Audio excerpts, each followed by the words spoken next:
دی debate میں خوش آمدید۔ ذرا آج کے مشرق وسطیٰ کے نقشے کو دیکھیں۔ اگر آپ اس پہ غور کریں تو آپ کو نظر آئے گا کہ ملکوں کی جو سرحدیں ہیں وہ بالکل سیدھی لکیروں کی صورت میں ہیں، جیسے کسی نے نقشے پر اسکیل رکھ کر پینسل سے لکیریں کھینچ دی ہوں۔ بالکل، بہت غیر فطری سی لکیریں ہیں۔ جی ہاں، لیکن اگر ہم 100 سال پہلے کی تاریخ میں جائیں تو یہ لکیریں وہاں موجود نہیں تھیں۔ وہاں کوئی چھوٹی چھوٹی منقسم ریاستیں نہیں تھیں، بلکہ ایک وسیع اور عظیم الشان سلطنت تھی، خلافت عثمانیہ۔ آج ہم اسی سلطنت کے بکھرنے کی داستان پر بات کر رہے ہیں، اور ہمارا بنیادی سوال یہ ہے کہ کیا ایک ایسی سلطنت جو صدیوں تک 3 بر اعظموں پر محیط رہی، وہ محض اپنی اندرونی کمزوریوں، زنگالودہ نظام اور علمی پسماندگی کی وجہ سے اپنی موت آپ مر گئی، یا پھر اسے ایک انتہائی منظم، سوچے سمجھے اور باقاعدہ جیو پولیٹیکل پروجیکٹ کے تحت قتل کیا گیا؟ بالکل۔ اور دیکھیں، یہ وہ سوال ہے جو صرف تاریخ کے طالب علموں کے لیے نہیں بلکہ آج کی عالمی سیاست کو سمجھنے کے لیے بھی بنیادی حیثیت رکھتا ہے، کیونکہ ان لکیروں کا درد آج بھی اس خطے میں محسوس کیا جا رہا ہے۔ میرا موقف اس معاملے میں واضح ہے کہ یہ کوئی طبعی موت نہیں تھی۔ اچھا، اور اس بحث میں میرا موقف ذرا مختلف ہے۔ میں سمجھتی ہوں کہ کوئی بھی اتنی بڑی عمارت صرف باہر کی ہواؤں سے نہیں گرتی۔ میرا استدلال یہ ہے کہ سلطنت عثمانیہ کا زوال اس کی اپنی اندرونی خامیوں کا ایک ناگزیر نتیجہ تھا۔ انتظامی ڈھانچے میں بدعنوانی، سائنسی اور تعلیمی میدان میں جمود، آپ دیکھیں نا کہ جدید دنیا کے ساتھ قدم ملا کر چلنے میں مکمل ناکامی۔ یہ وہ بیماریاں تھیں جنہوں نے سلطنت کو اندر سے کھوکھلا کر دیا تھا۔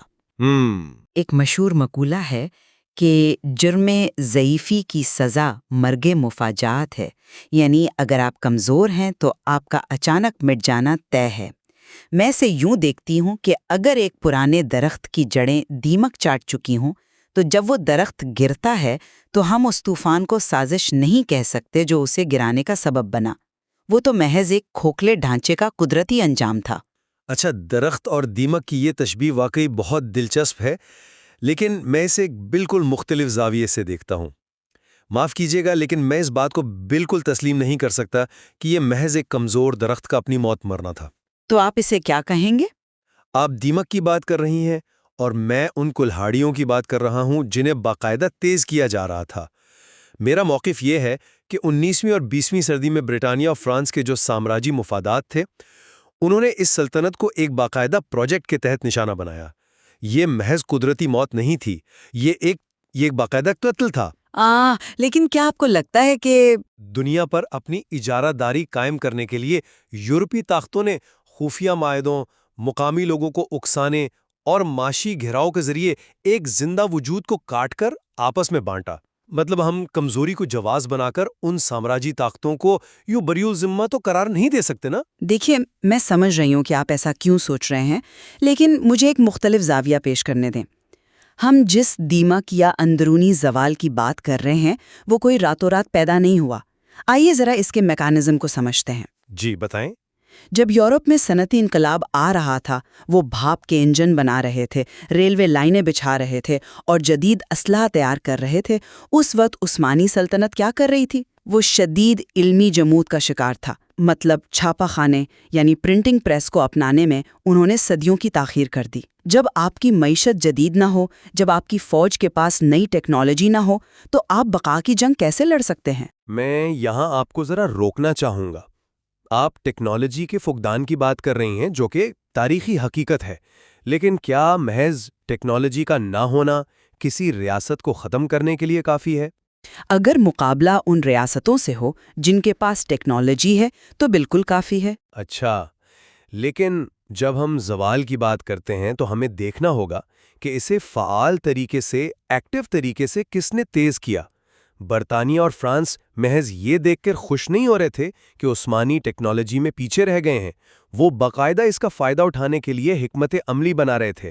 ان کا واضح مقصد عالمی تجارتی راستوں اور خاص طور پر نہر سویز اور مشرق وسطیٰ کے وسائل پر قبضہ کرنا تھا۔ تو کیا آپ یہ کہہ رہے ہیں کہ سلطنت کے اندر جو بغاوتیں ہوئیں وہ سب باہر سے کروائی گئی تھیں؟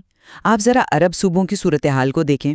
جب استنبول میں بیٹھی حکومت کمزور ہو جاتی ہے، جب صوبوں میں انصاف کی فراہمی رک جاتی ہے۔ جی، شکایات تو موجود تھیں، بالکل، اور ٹیکسوں کا بوجھ بڑھ جاتا ہے اور لوگوں کو معاشی بدحالی کا سامنا ہوتا ہے، تو وہاں کے مقامی لوگ خود بخود متنفر ہوتے ہیں۔ ارد بغاوتیں تو اس اندرونی گھٹن اور ایک بہت ہی خراب طرز حکمرانی کا قدرتی رد عمل تھیں۔ آپ ایک سلطنت کے اندر مختلف نسلوں کو برابری کے حقوق دیے بغیر انہیں جوڑ کر کیسے رکھ سکتے ہیں؟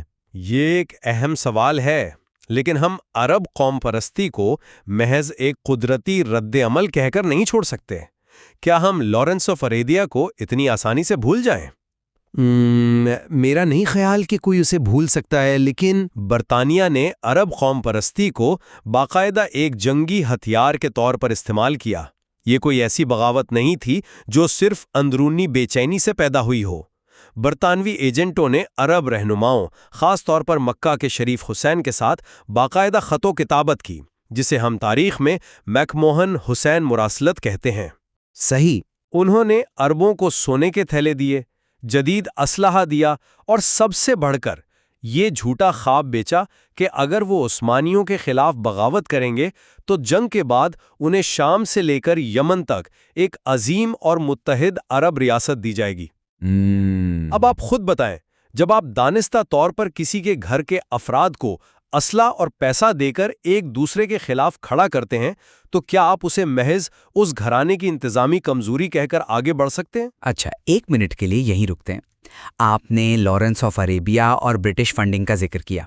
میں مانتی ہوں کہ باہر سے پیسہ اور اسلحہ آیا، لیکن مجھے یہ سمجھائیں کہ اگر عثمانی خلافت کا اپنے شہریوں کے ساتھ رشتہ اتنا ہی مضبوط اور انصاف پر مبنی تھا تو وہ لوگ چند سونے کے سکوں اور جھوٹے وعدوں کے بہکاوے میں کیوں آ گئے؟ کیونکہ انہیں سیاسی آزادی کا خواب دکھایا گیا تھا۔ بغاوت کا بیج تو وہیں پھوٹتا ہے جہاں زمین پہلے سے زرخیز ہو۔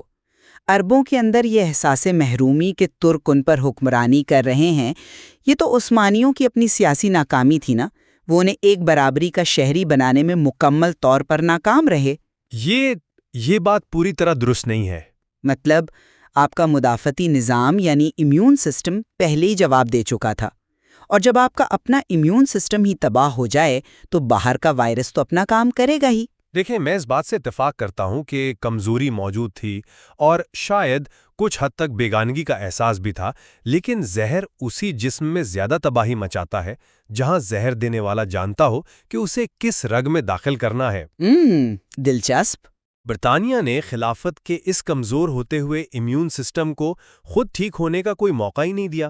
انہوں نے عربوں کی شکایات کا صرف فائدہ ہی اٹھایا، بلکہ انہیں باقاعدہ منظم کیا، انہیں ایک بیانیہ دیا۔ یہ محض موقع پرستی نہیں تھی، یہ ایک سوچی سمجھی اسٹریٹجی تھی، اور اس اسٹریٹجی کا اصل بھیانک چہرہ ہمیں پہلی جنگ عظیم میں نظر آتا ہے۔ چلیں پہلی جنگ عظیم کی طرف آتے ہیں، کیونکہ میرے نزدیک سلطنت کے زوال کے تابوت میں آخری کیل کوئی بیرونی سازش نہیں تھی، بلکہ وہ عثمانی قیادت کا اپنا ایک انتہائی بھیانک اور جذباتی فیصلہ تھا۔ ذرا سوچیں، 1914 میں جب پوری دنیا بارود کے ڈھیر پر بیٹھی تھی، عثمانی سلطنت کی عسکری قیادت نے جرمنی کے ساتھ اتحاد کا فیصلہ کر لیا۔ مطلب یہ کتنا غیر منطقی اور فاش فیصلہ تھا۔ آپ کے پاس نہ تو صنعتی بنیاد ہے، نہ آپ کے پاس فوج کو دور دراز محاذوں پر رسد پہنچانے کے لیے ریلوے کا جدید نظام ہے، اور آپ خود کو ایک ایسی عالمی جنگ میں جھونک دیتے ہیں جس سے آپ کا براہ راست کوئی لینا دینا ہی نہیں تھا۔ اس میں کیا برطانیہ یا فرانس نے انہیں مجبور کیا تھا کہ وہ جرمنی کے ساتھ مل کر جنگ میں کود پڑیں؟ یہ تو سراسر اندرونی قیادت کی نااہلی تھی۔ جرمنی کے ساتھ اتحاد کے فیصلے پر تنقید اپنی جگہ بالکل درست ہے، میں اسے انکار نہیں کر رہا، اور عثمانی قیادت، خاص طور پر انور پاشا اور ینگ ٹرکس کا وہ فیصلہ یقیناً ایک بڑی غلطی تھی۔ لیکن آپ اس فیصلے کے پیچھے موجود جغرافیائی اور سیاسی دباؤ کو یکسر نظر انداز کر رہی ہیں۔ کون سا دباؤ؟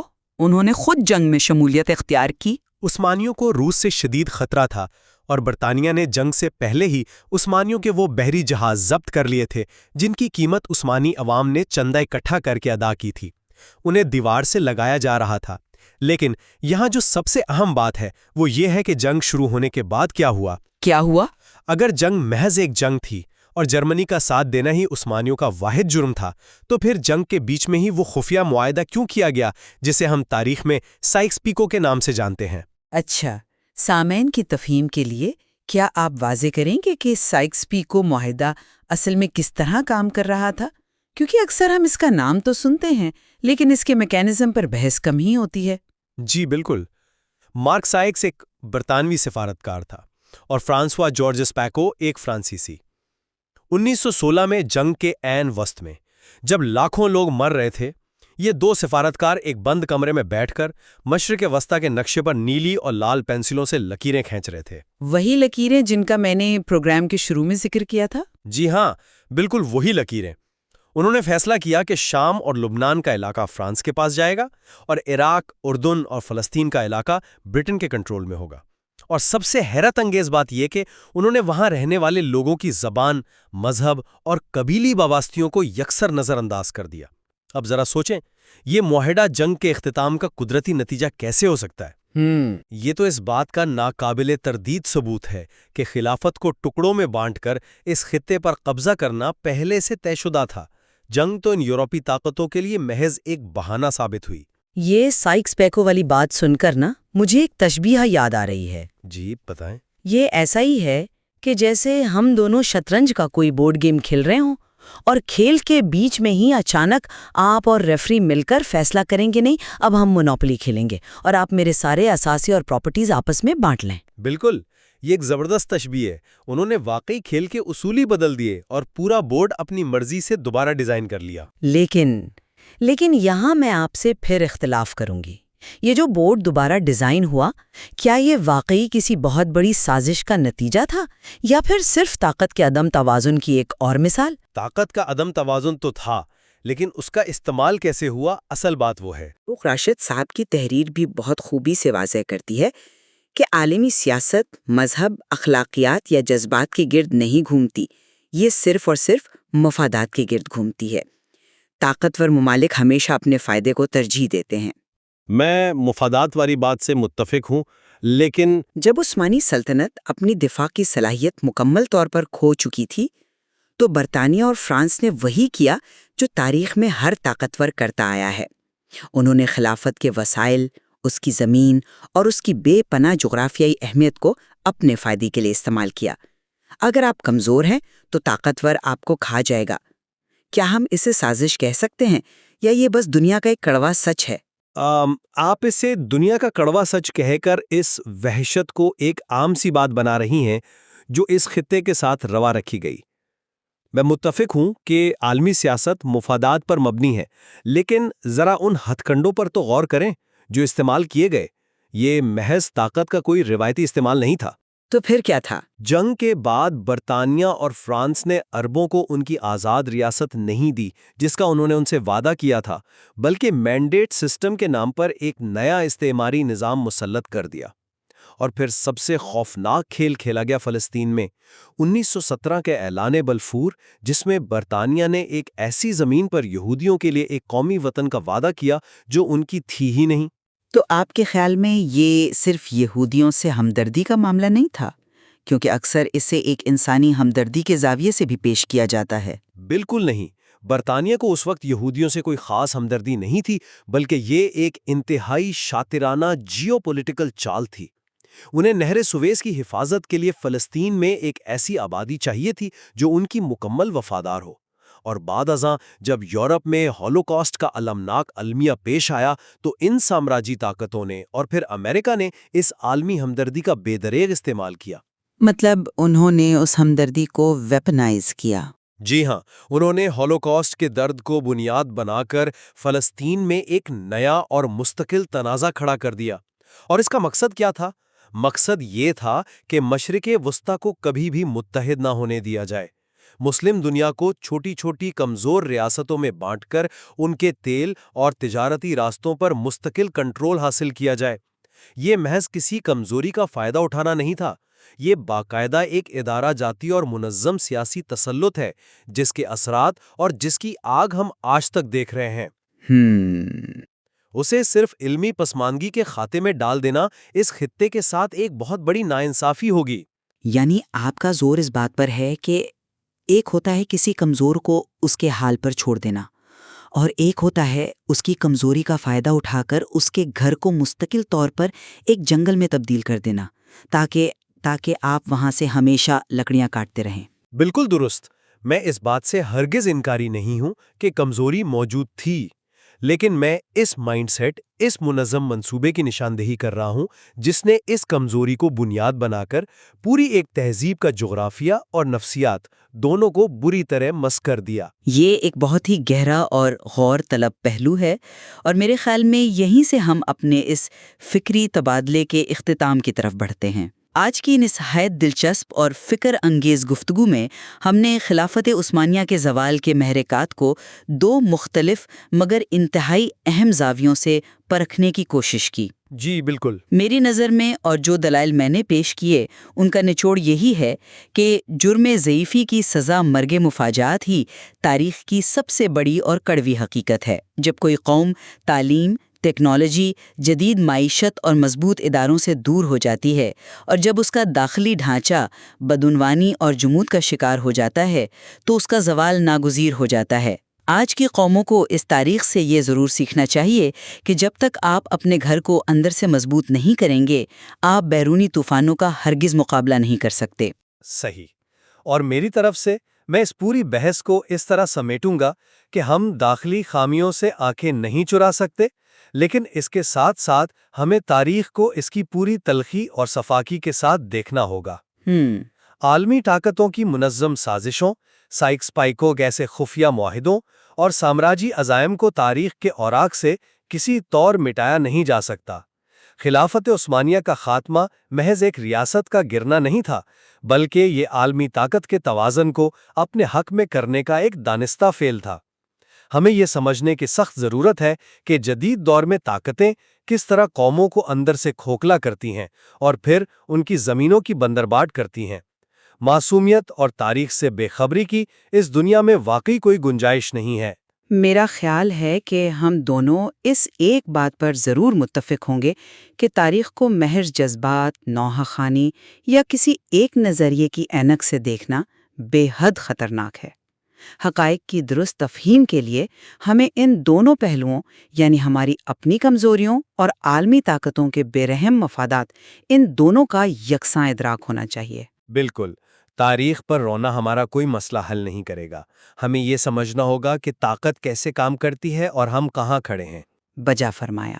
تو سامعین، ہم اس مباحثے میں کسی ایک موقف کو حتمی سچ قرار دیے بغیر اسے آپ کے تفکر کے لیے یہیں چھوڑتے ہیں۔ آج کی بحث کا اختتامی پیغام ہمارے لیے ایک زبردست سوال اور ایک سبق چھوڑ جاتا ہے کہ اگر قومیں خود کو مضبوط نہ کریں تو دنیا انہیں اپنے مفادات کے مطابق ڈھال لیتی ہے۔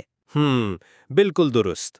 اگلی بار جب آپ کسی عظیم الشان درخت کو زمین پر گرا ہوا دیکھیں تو ضرور سوچئے گا، کیا یہ محض دیمک کا کام تھا یا پھر ان کلہاڑیوں کا جو اندھیرے میں تیز کی جا رہی تھیں، اور اس طوفان کا جسے جان بوجھ کر اس درخت کے رخ پر موڑ دیا گیا تھا۔ سننے کا بے حد شکریہ۔ شکریہ۔ خدا حافظ۔